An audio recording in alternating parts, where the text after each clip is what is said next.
Well, good morning, good afternoon. Welcome to Premier Speakers Bureau's 22nd free virtual Friday. My name is Sean Hanks, and from me, Eric, who's behind our camera, and our whole team, we are excited to have you here. Our goal every week for Free Virtual Friday is just to share great content, inspirational content from world-class thought leaders that hopefully will challenge and inspire you. Mick Ebeling is another great example of that. You've seen a lot of Mick's work on TV and video. He has a number of awards as an entrepreneur and as an inventor. He is the Muhammad Ali Humanitarian Award recipient, and most recently, he was named to Fortune magazine's top 50 greatest leaders. So with that said, Mick, welcome and good morning to you. Thanks so much for having me. We'll kick it off. We're just these Robin Hood do-gooders and makers who have this vision of how can we change the world with our programming and hacking and duct tape and zip ties. What can we do to change the world?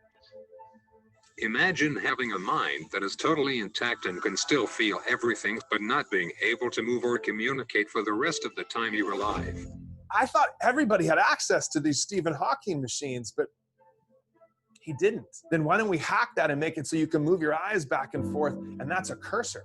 We woke up and it was Time Magazine's top 50 inventions of the year. Technology exists now to empower us. Technology exists now to give us the tools to change whatever we see in front of us. You don't have to wait for permission. If not now, then when? And if not me, then who? What can I do to make the world a better place? Who's that one person that you might be able to help? But in doing so, that could then lead to helping them. Great. Intro to Not Impossible Labs. Mick, I know you and your team do a lot of great work there. What was the origins or the starting point for the Not Impossible movement? Not Impossible started, we're coming on 10 years now. And it started because of this completely accidental night that my wife and I were scheduled to go out on a date night. A friend hijacked it, and he took us and introduced us to a gallery event. And at that gallery event, it ended up being a fundraiser, and it was for a paralyzed graffiti artist who we ended up just being blown away by his family and friends and his art and the community. It was just one of those nights that you weren't expecting, and then all of a sudden it just kind of leaves this lasting impression on you. And we ended up keeping in touch. We met the artist's father and brother, and after we learned that he had ALS, he had Lou Gehrig's disease, and we kept in touch with them, and we ended up making a donation to their charity, which ended up leading to us crafting this device called the iWriter for him, because we had learned that he was unable to talk and unable to communicate. And so we hacked together a bunch of cheap sunglasses from the Venice Beach Boardwalk, a coat hanger, some web cameras, zip ties, duct tape. And in doing so, it allowed him to draw again for the first time in 7 years since he had been struck down with ALS. And so that moment of witnessing that happening, obviously was incredibly, special moment for me. But then what happened afterwards, it was this whole, kind of avalanche of just different things that happened. And one of those things that happened was that it received Time Magazine's top 50 inventions of the year. And we weren't doing anything to promote it. I mean, we're just going about just rocking it the way that we typically rock it. And all of a sudden this thing just blew up. And so that made me question what I was doing at the time. I was working in production. I had a production company, and things were great. We had offices all over the world, and we had just won a bunch of awards for some of the design work we had done. So everything was great, but this thing was just this, like, I won't say gnawing because that sounds like it was negative. It was just this thing that every day I would wake up, I would have this in the back of my head. And so finally, after all these things happened, I thought about it and talked to family and friends about it, prayed about it, and it eventually said, you know what? That's it. I'm not going to do this. I'm just going to stick with what my job is. I'm going to stick with production. And in making that decision to not kind of pursue using technology to help people, which is what I was questioning, almost the moment that I made that decision, I got an email from that artist, and this is the email that I got from him, which is, that's the first time I've drawn anything for 7 years. Oh, wow. I feel like I've been held underwater, and someone finally reached down and pulled my head up so I could take a breath. And I mean, I don't know, Sean, you tell me, if you got an email like that, what do you have a choice? Do you have a choice you can't anymore? Argue with that. You can't argue with that, Mick. No. So that essentially, we always call that moment was the origin of Not Impossible. That was when Not Impossible Labs officially started. That's your origin story. I love that. Yeah, every great movement or moment or story has that one moment. So what do you describe now when people say, what do you do? What do you describe as the mission, or what's the answer to the question? Well, what do you do? We describe ourselves as a couple things, but we're an incubator. So we will go out and we will incubate technology that we call technology for the sake of humanity, right? Things that you see in the world and you say, that's not right, that shouldn't be that way.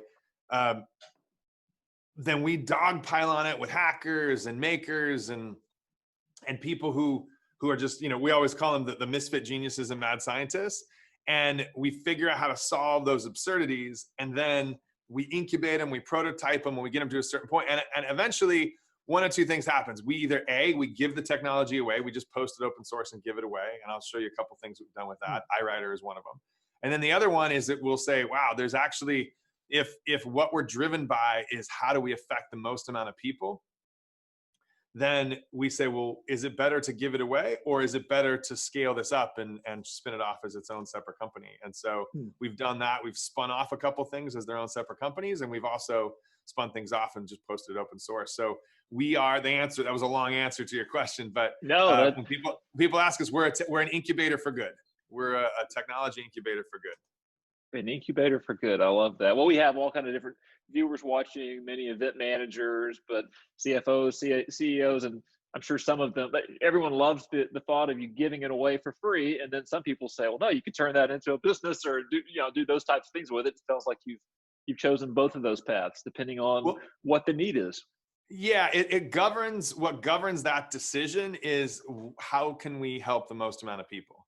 And in the example of, the iWriter, we realized that we looked at the market and we looked at the way that we could affect the most amount of people.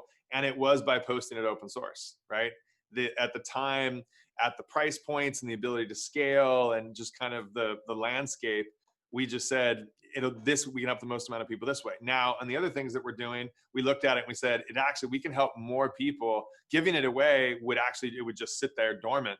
So we said, all right, what can we do to accelerate and catalyze people being helped? And in those situations, we spun them out, we raised some money, and one of them we're in clinical trials, and another one I'll talk about in a little bit with we're dealing with food insecurity. So it really, it's nice to have that kind of that milestone or that guiding light, that lighthouse that makes your decision easy. Like, how do we help the most amount of people? Okay, great. That's what we're going to do. Yeah.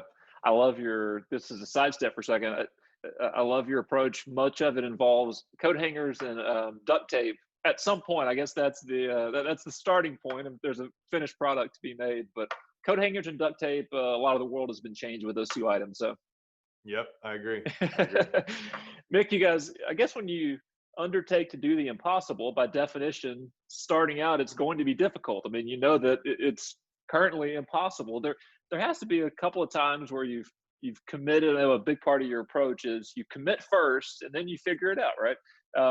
There has to be a few times, maybe more than a few, where you've committed and said, we're going to do this, team. And then you laid your head down on a pillow and thought, okay, this one's going to be tough, right? Like maybe I've overstretched just a bit. Give us a couple of examples of some of those things that you said there's a couple times, Sean. I would correct you.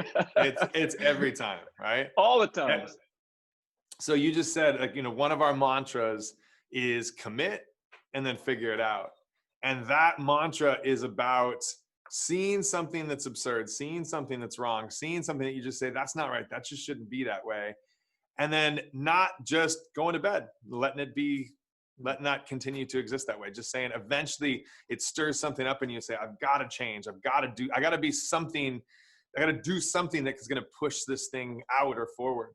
So when you take that on, just inherently in that statement, commit and figure it out, you got to be ready to be signed up for being scared, right? And having self-doubt and having this concern of, am I qualified to do it, or am I the right person? But if what you're driven by is, we have to get this done, and not, I have to get this done, right? It's not about me. Yeah.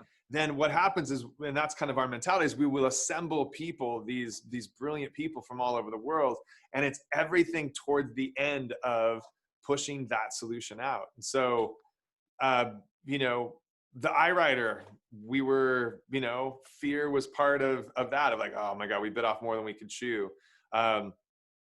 When I went over to Sudan with Project Daniel, I can talk a little bit about that, but we went over, and you can see, we'll show you a couple images, but we went over to Sudan and we launched the world's first 3D printing prosthetic lab. And we were able to help a young boy, and you can see him there with the red shirt on. He was a double amputee, and we were able to help him be able to feed himself for the first time in 2 years, since he had both of his arms blown off. I mean, that's a picture of my boys at the plane that's on the side of the runway, which, if you want to talk about a daunting runway to land on, when you land and you see that's on the side of the runway. I was in the Air Force, and so I don't get afraid. I'm not afraid of flying, but when you see that on the sideline, it definitely challenges your confidence. No doubt. But we launched this thing, and I mean, you want to talk about being completely in over your head. We're in a refugee camp. There's no running water, no electricity. We did if we could stack the deck against ourselves, we did, intentionally or unintentionally. But at the end of the day, the outcome was, we committed to helping this young boy be able to feed himself and be independent. And so it's hard to walk away from things like that. You don't, just go, that didn't work.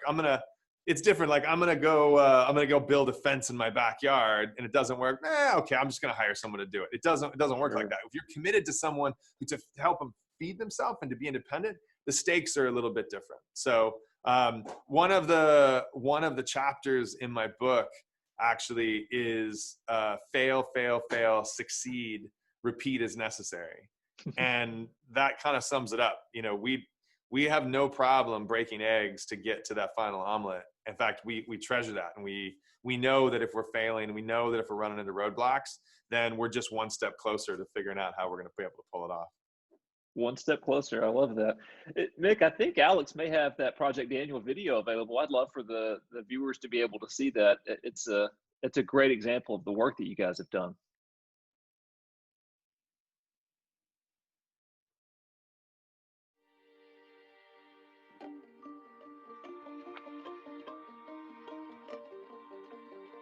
There's this thing in me that loves to see things that are supposed to not be done, be done.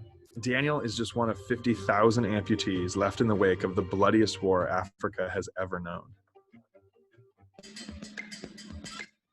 We flew into an active war zone in Sudan with 3D printers, laptops, spools of plastic, and the goal to build Daniel an arm. You ready?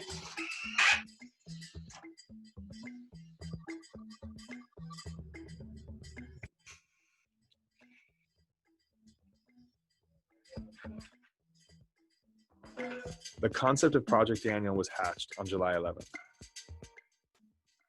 And on November 11th, Daniel fed himself for the first time in 2 years.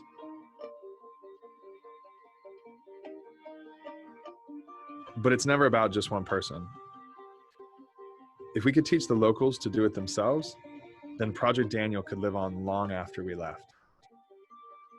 And it did.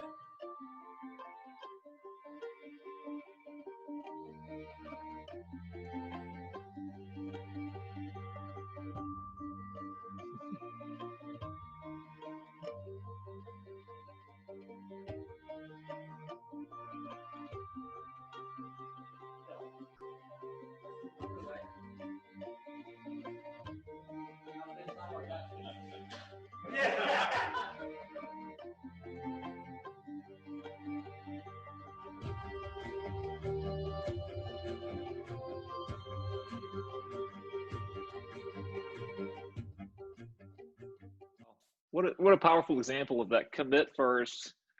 It seems almost you do that to put the pressure on yourself where you don't have the opportunity to change your mind, right? You got to figure this out somehow, some way. Yep. It's jump and the net will appear. Yeah. Once you've taken that plunge, you can't back up. Nick, what a cool opportunity that you mentioned. Your sons were on the top of that plane. Are they involved in a lot of this work with you? So the first time we went to Sudan, we went out there, and it was I went out by myself. It was pretty dangerous when I was there, so I wasn't going to bring my family out. But then we went back 2 years later because we were concerned about the pending famine that was happening. So we went out there. We actually went out there over Thanksgiving, and we celebrated Thanksgiving in the refugee camp, and introduced. There was some expats there, so it was an interesting Thanksgiving to say the least. But then my kids came out for that, and what it exposed to them was one of those things where I always kind of joke with my friends, I could kind of fly off the handle right now and end up being some crazy mad lunatic. And that experience alone as a parent, I think, is going to keep my kids grounded and solid, because they really got a chance to see what another part of the world and other people outside of our incredible world that we live in here in the United States. It gave them a chance to experience that there are other people and other situations and other circumstances that we need to appreciate. Yeah, well said. We are very blessed, and it's neat to be able to let our kids see what we've been blessed to have, but also ways to help others. Yeah. Yep, Nick, along those lines, a lot of people who are watching right now are thinking, this is amazing. Like an amazing guy to commit and do these things. Maybe I'm not going to do that. Maybe I'm not going to create prosthetic legs for someone in a third world country, or I saw another video so moving, helping someone who had lost the ability because of a degenerative disease to be able to play the piano, one of his favorite things to do in the world. But I have seemingly impossible things in front of me. Maybe I'm running a company of a couple hundred people, and COVID has completely changed the world that I live in. What advice, I know you spend a lot of time now encouraging others to figure out those impossible things in front of them. What advice do you give to those people who are trying to navigate what that impossible thing is in their world? So one of the things that we, one of our core missions here is, yes, the work we do is inspiring and it's motivational, but that's not our core internal motivation. What gets us up in the morning is this concept of reminding people that they have the ability to go and do these things as well, right? Because there's no difference between me or you or anybody else watching this. The difference is I've built up the muscle of jumping into fear and jumping into things that I'm over my head on, knowing that I will figure it out with the help and the camaraderie and the collaboration of other people. So what we have done, and that's really our mission, right? Our mission is change the world through technology and story. Not change the world through our technology, not change the world through our story, but change the world by reminding other people that they have the ability to do that. And so one of the things that we launched a couple years back, and we're continuing to do it, is this thing called the Not Impossible Awards. And it is, we were getting all these awards and accolades and things like that. And we realized, hey, we need to actually honor and celebrate other people doing this, because you asked, like, if someone's watching this, how do they figure out what they can do and with the challenges that they're posed? Well, we can tell you what we've done, but what if we showed you all of these stories of other people who are dealing with circumstances far more challenging and far, I guess, more daunting? What would that cause within you? And so that's why we launched the Not Impossible Awards, is just this way to, okay, maybe you hear the Not Impossible story and you hear Project Daniel, or you hear the iWriter, but what if you see the stories of all these other people and the things that they're doing? Eventually we want that to be this moment where people go, okay, hang on a second, I can do this too. Like I might not know, I might be scared, but I can do this too. So we, over the last couple of years, we've been hosting, and you saw some footage, this actual public facing event, but public facing events, as anyone who's watching this right now knows, aren't very in vogue, right? Aren't very safe. Right. So we took that and launched it as a virtual festival, a virtual innovation festival that we have these different stories and we have the programming, and then we give that to a company. We give that to a brand so that they have a 60, 90-minute programming of story of an, 5 to 7 minute story of an incredible person who's doing, making the impossible non-impossible. Then a fireside chat or Q&A that could be live with the audience or with the C-suite interviewing the person. And then we go to the next film and then the next interview. So it's basically this bespoke programming that's modular to be applicable for the company or brand to take and own so that they can embed their messaging into it. And for us, that really was it took us a second to kind of conceive it, but for us, it's this great way to extend the message of what Not Impossible is about, but also hand these stories to, companies that are probably watching this right now to say, wait a second, those are incredible stories. Maybe we do a multi-day festival where we do a couple of these stories a day. Maybe we spread it out over months. Maybe we do one particular event, but what could that do to inspire our people? And so that's kind of our hybrid now of like me speaking combined with the stories of other people that we really kind of help companies kind of feel and embrace that whole spirit of innovation right now, which is obviously right now is a challenging time. So if you can uplift people and remind people, then it's like, wait a second, those people are dealing with far worse circumstances than me. I can figure out how to conquer or solve this particular problem that I'm facing. What a fresh approach. It's making inspiration scalable almost. You're putting it in other people's hands. What a cool idea. You mentioned technology and the use of technology. What's in the future? I mean, technology as a parent, it makes you anxious. My kids have phones. Technology is a huge plus in our lives and does so much good. And there's certain things we have to work through with technology. What is the future of technology in solving problems and taking us to the kind of the next place where we're headed? Well, I mean, again, at the very beginning, we told you our view of technology is what we call technology for the sake of humanity. And we feel that technology offers us this immediacy to a solution that in the past, we wouldn't have that access to, right? With rapid prototyping with 3D printers, or just the prevalence, as you're talking about with your kids, of people on phones, having computers in their hands all day, every day.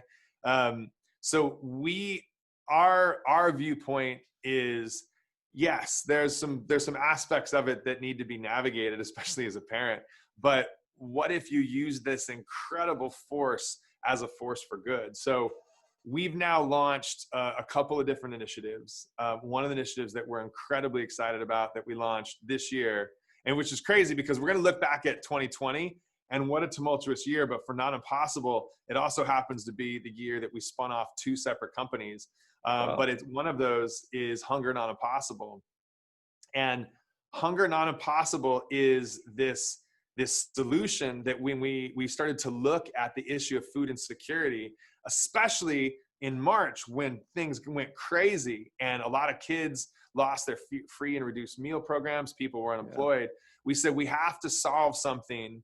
We have to solve this issue in a rapid way. So we deployed a text-based application that is we give it away to charities or schools or anybody who has a constituency of people who are food insecure. And via a simple text exchange, they're able to navigate someone to be able to go into the restaurant and pick up a meal. And this is an example of what it looks like. So with 5 text prompts, someone's able to go in, grab a meal and leave, and it's paid for on the back end. So they get to walk in with dignity, pick up their meal and leave. And the charity gets to know that people are being fed, and the restaurants, because we steer people to restaurants, we're actually this is a way for us to kind of keep restaurants in business, which is right now, we all know how much they're struggling. So that continuum of stakeholders is something that we're pretty excited about. And I will brag a bit on our recent success on this. Since March, we just crossed over 40,000 meals that we've served. Wow. Which for us is significant because not a single volunteer was used. It was all done with this application, and not a single restaurant even knew that they were participating. So we're creating this frictionless environment where people are being helped, charities are being able to do what they're being able to do or they want to do, and restaurants are able to make money, and nobody knows different. So it's That's amazing. you know, yeah. Mick, one of the downsides to this virtual, there's a lot of upsides to it, but that would be worthy of applause. You have a lot of people, 40,000 meals. That would be worthy of some applause right there. Well done. Thank you. Thanks for doing that. I know you'd mentioned there was a second. You said there were two initiatives. I think the Hunger Initiative and then another one. Yeah. So the other one, you mentioned it too, is that we have a device that we created a couple years back, and it was a device that allowed the deaf to experience music through their skin. And in fact, here, this is a real-time demo. This is a vest that you can put on, and all of these little points that you can see here. I'm gonna do a manual zoom. But these points here, those little points, those are all vibrating actuators that translate music, and then like the drums would be on your wrists, the guitars on your ankles, the bass on the base of your spine. And so that solution was the solution to the absurdity of the deaf not being able to experience music. Well, one of the side effects was that it also stops Parkinson's tremors. Wow. And so when that happened, when we realized that, we went, wait a second, what? What did we do? What did we just do? Yeah, we, usually we break stuff. And this turned into something. So that is another company that we've spun off this year, and we're about to begin clinical trials with it's going to be an international clinical trials in conjunction with Parkinson's Foundation, University of Florida, and one of the leading researchers in the Netherlands.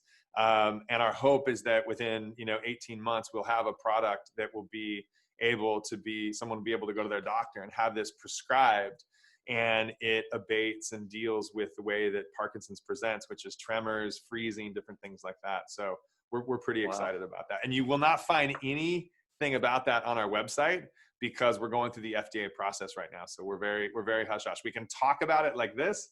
Yeah.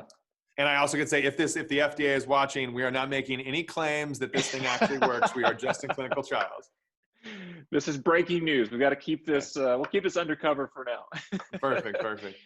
Mick, I have to ask you one final question. I know we're always committed to 30 minutes. You got a full day in front of you, but what is the thing that's there? You mentioned it earlier that it's take a leap, right? It's just take that first big step. It's like jumping into a cold swimming pool.